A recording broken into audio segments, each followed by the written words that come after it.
one and done rule is a beneficial practice. College basketball player Michael Porter Jr. was the #1 pick for the upcoming 2018 draft. He suffered an injury while in college and ruined his basketball career. This is one of many examples of how participating in college sports can ruin a gifted player. Although this is very unlikely, it is still a massive risk to those who play. Beginning in 2006, the one and done rule states that to enter the NBA, you must be age 19 and have a gap year between high school and the NBA. The one and done rule is a beneficial practice because college athletes are more prone to injury if they stay in the NCAA. NBA players can become financially stable, and a college degree is unnecessary for gifted players. To better understand the one and done, it is important to understand its history. The National Collegiate Athletic Association, also known as the NCAA, which started on March 31st, 1906, is an organization dedicated to safeguarding the well-being of students and equipping them with skills to succeed on the playing field, in life, and in the classroom. Starting on June 6, 1946, the National Basketball Association, also known as the NBA, started to showcase the world's best talent on stage and to organize professional basketball. In 2006, the one and done rule was created to encourage athletes to pursue at least 1 year in college before entering the NBA. Players can either advance to the NBA and play professionally, or they can spend 1 year or more in college before entering the NBA. Furthermore, the one and done rule is a valuable way to help athletes gain 1 year of maturity and experience that will help them succeed in their career. First and foremost, the one and done rule is valuable because if players are required to stay in college more than 1 year, it increases their probability of experiencing a career-altering injury. Injuries that ruin careers are not normally from sudden wrong movements, but instead they are slowly caused by repetition of bone motion. The top 5 basketball injuries is knee, foot, ankle, back, and tibia. It stands to reason. Higher levels of basketball are increased levels of experience makes higher injury rates. Former Texas A&M player Derek Rolland was about to be drafted before suffering a gruesome injury in his senior year in college. It turns out, Rolland broke his tibia and his fibula. Sadly, this injury resulted in the end of his basketball career. Because injury rates increase with each year in college, is the one and done rule a beneficial practice? The answer is yes. If 1 year in college increases the probability of being injured, then forcing college players to stay in college can ruin their professional careers. All in all, this will impact the player's freedom to play professionally and be fairly compensated.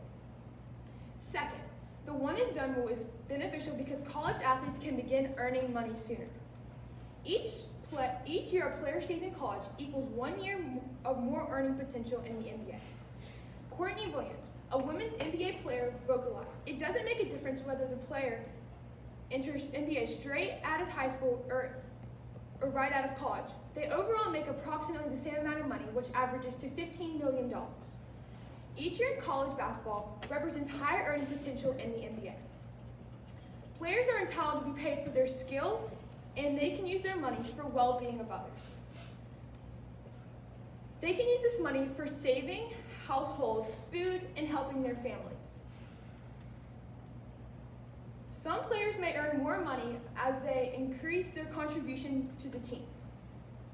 The sooner players enter the NBA, the sooner they develop skills that can help them become key players in the NBA. Requiring players to stay in college for 3 years can negatively impact their career and their financial freedom for themselves and for their families. Players can earn more money by the number of years they are in the NBA. Consequently, limiting that ability to earn money sooner can have a devastating financial outcome for the players and for the following generations of their family. Third and lastly, the one and done rule is helpful because if college degree is unnecessary for gifted players. The College Board stated in its 2020 report that the moderate college budget for an in-state student attending a 4-year public college averages to about $27,000.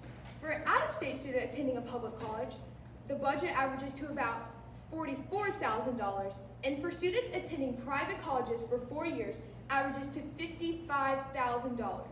Current statistics show this is too expensive for most parents to afford.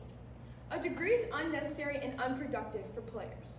Athletes are routinely clustered into majors that don't set them up for success, but they're mainly put there so that they can focus more on their sport. Furthermore, going to college for 3 years is no more valuable than 1 year if a degree is not earned.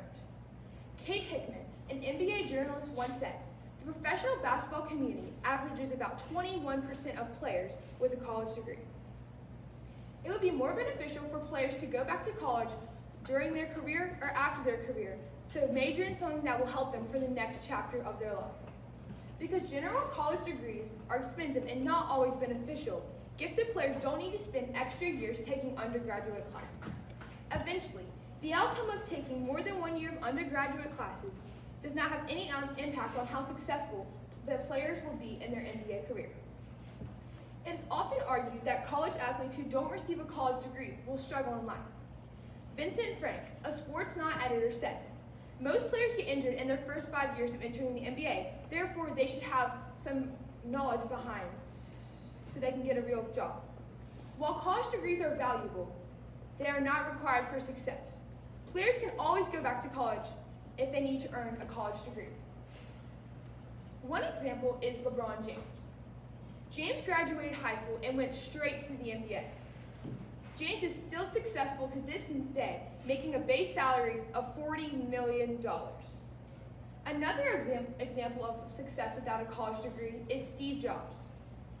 Steve managed to create Apple, one of the greatest companies in the whole world, without a college degree. All students have the choice to leave or stay. If student athletes decide to stay, then they can continue with a college degree and graduate with a diploma. But if they decide to leave, they can always have the opportunity to return. In other words, student athletes can be successful without a college degree. Opponents of the one and done rule state that is disruptive to college teams. College teams can't grow and become closer because players are always leaving. Courtney Williams said, "Coaches can't predict their starting lineups because players are always leaving." Without a doubt, the one and done rule creates challenges between teams. But the challenge of changing can benefit a team. Winston Churchill, a minister in the United Kingdom, once said, "To improve is to change, to be perfect is to change often." Change can benefit college athletes by teaching them to rely on their coaches and teammates to keep them going. Change is a trait in life that athletes need to accept and believe it can make them stronger. Therefore, disruption can be used to strengthen a team. In conclusion, there are numerous arguments that defend the one and done rule. The injury rate for college basketball players can end their future NBA careers. So requiring athletes to stay 3 years is risky. College degrees are not needed to play in basketball or succeed in the world. Therefore, players should be able to go straight to the NBA. And earning money is important. College athletes should not be required to stay in college. The one and done rule is significant because it changes the dynamics of basketball and allows players to be showcased before going to the NBA. The one and done rule strengthens college basketball players, teaches teams to trust their teammates, and improves the NBA.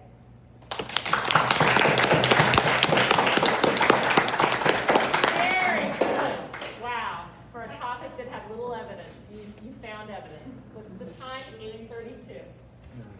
Okay, so questions? So Catherine, this is something that is of great interest to me. So I have a clarifying question and a follow-up, if that's okay? Okay. Yes. So I want to make sure I understand. You argued in favor of the one and done rule. Yes.